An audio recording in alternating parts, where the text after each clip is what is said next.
সুপ্রিয় দর্শক, আসসালামু আলাইকুম। দর্শক, আপনাদেরকে প্রীতি ও শুভেচ্ছা জানিয়ে শুরু করছি আজকের প্রতিবেদন। দর্শক, আজ আমরা চলে আসছি আটি হিজলা ক্যানিগায়। তো দেখতে পাচ্ছেন যে বাড়ির উঠোনেই অল্প পরিসরে কয়েকটি গরু লালন পালন করা হয়। তো এই গ্রামের এই প্রান্তিক খামারিরা আসলে তারা কেমন আছে গরু লালন পালন করে, সেই বিষয়গুলো তুলে ধরার জন্যই কিন্তু আমরা গ্রামের বিভিন্ন জায়গায় ছুটে যাই। দেখতে পাচ্ছেন দর্শক, খুব উন্নত জাতের একটা গাভী দেখতে পাচ্ছি এবং খাবার দেওয়া হয়েছে অনেকটা আগের পদ্ধতি। আগেকার লোকজন যেরকম বড় চারিতে করে খাবার দেওয়া হতো, ঠিক সেই রকম করেই এখানে আমরা দেখতে পাচ্ছি যে খাবার দেওয়া হচ্ছে। তো খুব একটা বড় পরিসরে না, ছোট্ট পরিসরে গরু লালন পালন করা হয়। তা আমরা কিন্তু বরাবর এই ধরনের ছোট খামারিদের জীবনযাত্রায় তুলে ধরার চেষ্টা করি আপনাদের বিশেষ অনুরোধে। তো দেখতেই পাচ্ছেন খুবই সুন্দর সুন্দর কয়েকটি গাভী এবং অনেকটা খোলামেলা পরিবেশে গরু লালন পালন করা হয়, বলা চলে যে উন্মুক্ত পরিবেশটা। তো আমরা কথা বলবো সেই প্রান্তিক ক্ষুদ্র খামারির সাথে, কথা বলে বিস্তারিত জানার চেষ্টা করবো যে আসলে গরু লালন পালন করে কেমন আছে। দেখতেই পাচ্ছেন দর্শক, খুবই সুন্দর সুন্দর কয়েকটি বকনা বাছুর আমরা দেখতে পাচ্ছি। তো চলুন আমরা কথা বলি এই ক্ষুদ্র খামারির সাথে, কথা বলে বিস্তারিত জানার চেষ্টা করি। ভাইয়া, আসসালামু আলাইকুম। ওয়ালাইকুম আসসালাম। ভালো আছেন ভাই? জি আলহামদুলিল্লাহ, আপনি কেমন আছেন? ভালো ভাই। আচ্ছা, আপনার নাম তো আমজাদ ভাই না? হ্যাঁ, আমজাদ হোসেন। আমজাদ ভাই, এই যে দেখতেছি আপনি বাড়ির আঙ্গিনাতেই বলা চায় অনেকটা গরু লালন পালন করেন। আসলে গরু লালন পালনটা কতদিন হলো করেন আপনি? এই ধরে 8-10 বছর। 10 বছর। 10 বছর আগে কি করতেন? এই আগে বাইরে ছিলাম। বাইরে ছিলেন? হ্যাঁ। দেশের বাইরে? হ্যাঁ, দেশের বাইরে। কোন দেশে ছিলেন? মালয়েশিয়া। মালয়েশিয়া। কত বছর ছিলেন? এই 10 বছর। 10 বছর। তারপরে মালয়েশিয়া থেকে আসে কি আপনি গরু লালন পালন শুরু করলেন? হ্যাঁ, না মাঝখানে ওই যে কৃষি যে সময় জমি টমি টমেটো বুনছে, টমেটো গেছে গা অনেক গরু টরু পাইলে আর কি কোনো মতো সংসার চালাই আর কি। গরু লালন পালনের আগ্রহটা কার কাছ থেকে পেলেন বা কিভাবে পেলেন? এটা আগের তো এই যে আমার আব্বা গরুর ব্যবসায়ী করছে, এনতে আমরা ছোট তো এই লালন পালন করে আইছি আর কি। আচ্ছা, তারপরে আয়সা টমেটোর ক্ষেত করতেন, হ্যাঁ, সেটাতে সুবিধা করতে না পারে গরু লালন পালন শুরু করলেন? ওইটা মানে আমার বন্ধুতে উল্টে গেছে গা, এই চাষ নাই। আচ্ছা। ওই চাষ টমেটো চাষ উল্টে গেছে গা, এরপরে আল্লাহ মনে হয় গরু বাছুর পাইরা আর ওই কিছু শাক শোক লাগাই লগে আর কি যোগ দেওয়া চলি। তো গরু পালন যখন শুরু করলেন, কয়টা গরু দিয়ে শুরু করছিলেন? এই যে 2-3টাই পারলাম, জায়গায় 2-3টা এই দুই পারলি তুলামই থাকে, 2-3টা আচ্ছা, জায়গা অল্প। জায়গা অল্প। হ্যাঁ, এই যে 10 বছর হলো গরু পালন, আসলে 10 বছরে এখান থেকে কি কিছু আয় টাই হয়েছে? এমনি কোনো ভাই আয়টাই নাই, খাইয়া সংসার চলে তুলামই, ছেলে মেয়ে লইয়া পোলাপান লিয়ে সংসার চলে। গরু পেলে সংসার চলে? হ্যাঁ, মোটামুটি চলে। মানে এখন একটু সমস্যা, ওই যে ভুসির দামটা বাড়তি, এই জন্য এখন একটু অসুবিধা আর কি। আচ্ছা, ভুসির দাম বাড়তি। এই ভুসির দাম বাড়তি প্রায় জায়গাতে শুনতেছি আসলে। অনেক বাড়তি, এই জন্য আমাদের অনেক সংসারে অনেক টানাটানি করে একটু চলে আর কি। কোনো মতো আর কি, যেন ভালো খাইতে আমার একটু খারাপ খাই। আচ্ছা, না ভুসির দাম যেহেতু বাড়তি, তো ভুসি ছাড়া কি আসলে কম দামে গরু খাদ্য কোনো কিছু ব্যবস্থা করা যায় না? না, বসি খাওয়াইতে হয় না, গরু নষ্ট হয়ে যায়। ঘাস খাওয়াইলে যেমন বসিটা অর্ধেক লাগে, না খাওয়াইলে বেশি লাগে। কিন্তু ঘাস খাওয়াইলে গরুর পেটটা ক্লিয়ার থাকে, বসি গাছ দুটোই লাগে। আচ্ছা, দুটি গাছ, এই জাম্বু গাছ। তো এই যে আমরা যে গরুটা দেখতে পাচ্ছি, যে এই গরুটার পেছনে প্রতিদিন কত কেজি ভুসি লাগে? এটা মনে করেন একটা গরু, মনে করেন 400-500 টাকা খাওয়ান যায় দুই বেলা 400-500 টাকা যায় একটা গরু? আর 3টা গরু আমার 1500 টাকা দিন যায়। তাহলে এই যে আমি এই গরুটাই ধরি, এটার পেছনে যদি দৈনিক 500 টাকা খরচ করেন আপনি, সেই গরুটা থেকে দুধ পান কত কেজি? এখন এই 10 কেজি ভাই 500 টাকা দুধ পাই। 500 টাকা দুধ পান, তা আপনি খাওয়াচ্ছেনও 500 টাকা। তাহলে আপনার তো লাভ থাকতেছে না, লস এখন হবে। লাভ থাকে না, ওই যে ওই একটা যেমন বেশি হয়, এটা যেমন 14-15 কেজি হয় না, থাকে কিছু তুলাম। এইটা 2 বেলা 10 কেজি হয় মাত্র? হ্যাঁ, তাহলে কম কেন? গরু দেখতে তো খুব সুন্দর এটা লাগতেছে। এটা গরু ইয়ে হয়েছে আর কি, মানে মানে অন্য কিনে আনছি কদিন আগে 160 দেওয়া, মানে দুধ না খায় গরু নরম করলেছে, দুধ কমে গেছে। আচ্ছা, এখন আমি এটা উঠাইছি, বীজ দিছি, যদি গাভিনটা গরু তো একটু লাভবান হবো আর কি। এটা কি হাট থেকে কিনছেন? না, গ্রামের আমার অনেক গ্রাম ব্যাপারী থেকে আছে। কিনে কি ঠকছেন নাকি আসলে? না, কিনা জিতে গেছে, ভালোই আছে। যেতে আছেন? হ্যাঁ, আচ্ছা, আমরা এই গরুটা যখন কিনছেন ওনার ওখানে কয়টা বাচ্চা দিছে? এটা বলতে পারি না, 2-3টা হইব, 3টা হইব। বীজ দিয়েছেন কতদিন হয়? 13 তারিখে দিছি। 13 তারিখ। কি বীজ দিয়েছেন? কোন কোম্পানি? ইয়া কালা পাকড়া দিছি, সাদা বীজ দিলাম বলে সাদা বীজ বলে নাই সরকারের না। কোনটা দিয়েছেন তাহলে? অস্ট্রেলিয়া কালা পাকড়া কালা পাকড়া, অস্ট্রেলিয়ান কালা পাকড়া। আচ্ছা, কত টাকা নেছে বীজ দিতে? 300 টাকা। 300 টাকা। আচ্ছা, ওই যে ওই গাভীটার কথা বলছিলেন, একটু ওদের কাছে যাই আমরা, একটু আসেন ভাই। এটা কি কেনা না আপনার পালে?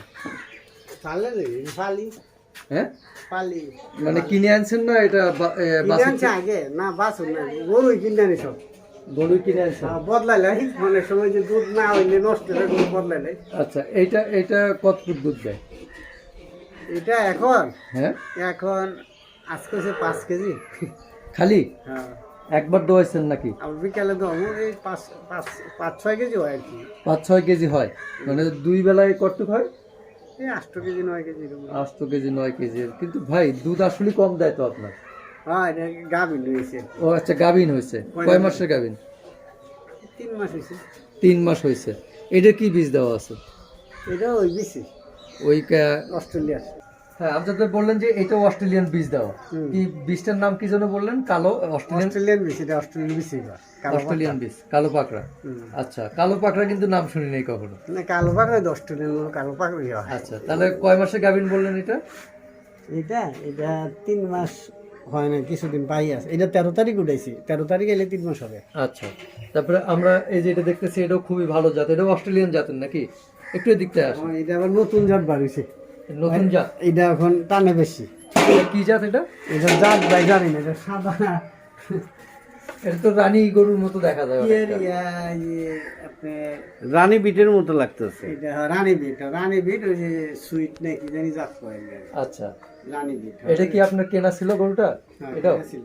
কতদিন আগে নেওয়া? এই গাভিন কিনছিলাম, বিয়েছে। বিয়েছে? কতদিন হলো বিয়েছে? বিয়েছে 2 মাস হলো। 2 মাস। দুধ দিচ্ছে কতটুকু? এই 1100, 1000, 10.5 একবেলা। যে এই জাতটার দাম বেশি না, এখন সাদা গুলার দাম বেশি। সাদা গরুর দাম বেশি। সাদা গরু বেশি এখন বর্তমানে মার্কেটে আর কি। আচ্ছা আচ্ছা, তো এইগুলো বাচ্চা কি সব এখানে? বাচ্চা হয় ওই যে সাদাটা। আচ্ছা, সাদাটা ওটা কি জাত পাইছে? এটা মার মতো হয়েছে, এটা ষাঁড় বাচ্চা হয়েছে আর কি।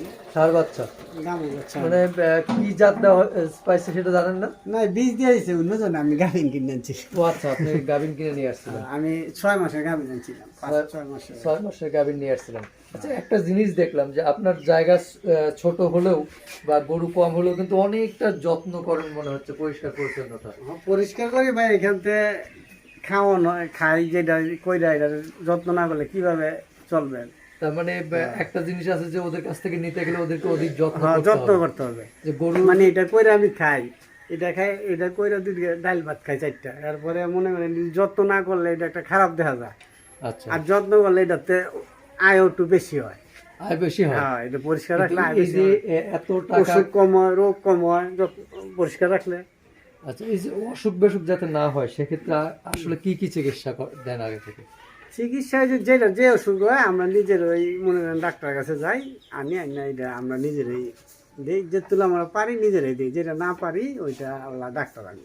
গরুর একটা যদি অসুখ হয় আসলে বোঝেন কি করে গরুটা অসুস্থ হয়েছে? বা ওষুধ গরু পালি বুঝুন না কোনটা কি হয়েছে, এটা তো আমরা বুঝি। যে খাওয়া দাওয়া কম করে তখন? আচ্ছা, আর যেটা যে আপনি দীর্ঘদিন দেশের বাইরে ছিলেন, কোন দেশে ছিলেন বললেন? মালয়েশিয়া। মালয়েশিয়াতে ছিলেন। মালয়েশিয়া থেকে আসার পরে আপনি অন্য কাজও করছেন, গরু লালন পালন করছেন। আসলে ওই সময়টা বেশি ভালো ছিলেন না গরু লালন পালন করে ভালো আছেন?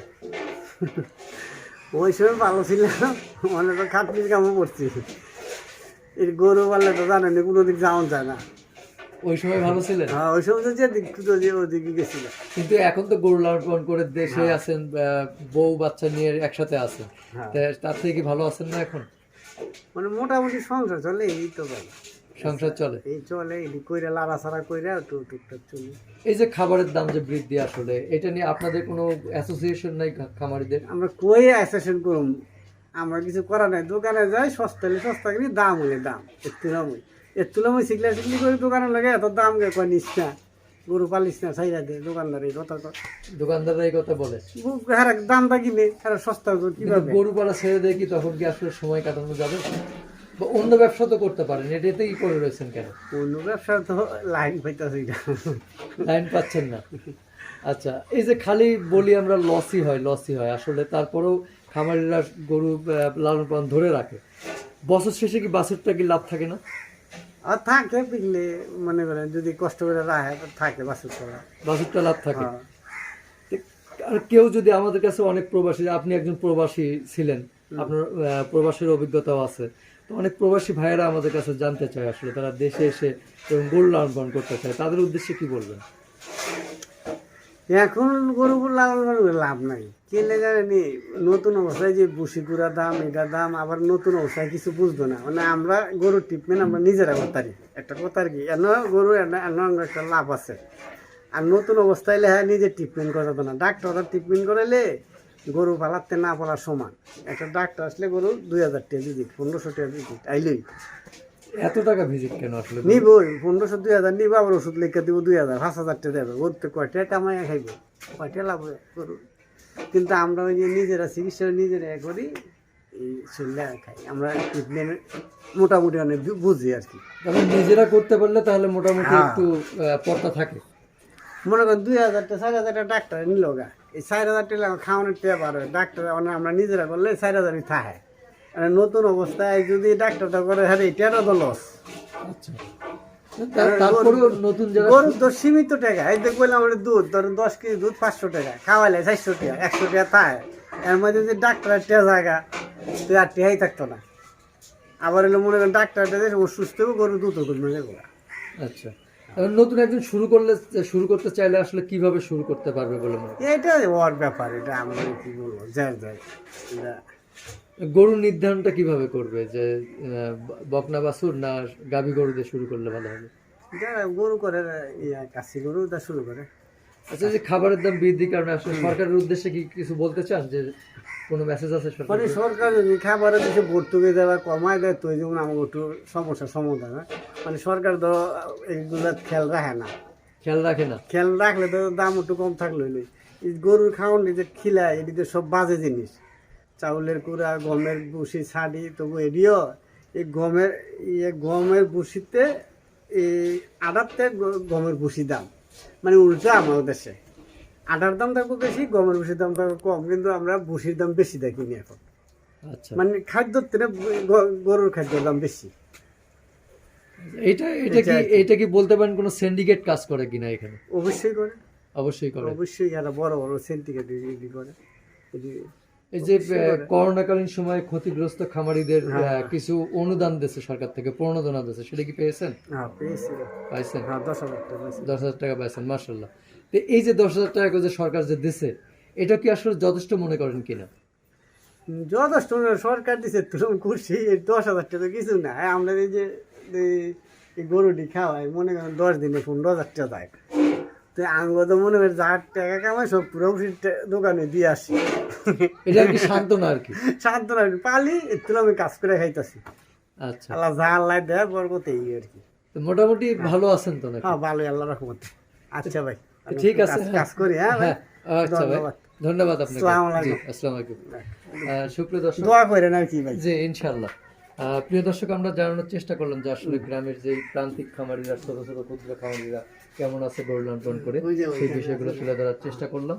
এই প্রতিবেদনটা দেখে যদি আপনাদের ভালো লেগে থাকে তাহলে আমাদের সার্থকতা। সামনে এরকম নতুন প্রতিবেদন দেখার জন্য লাইক, শেয়ার, কমেন্ট এবং সাবস্ক্রাইব করে আমাদের সাথেই থাকবেন। সবাইকে অসংখ্য ধন্যবাদ।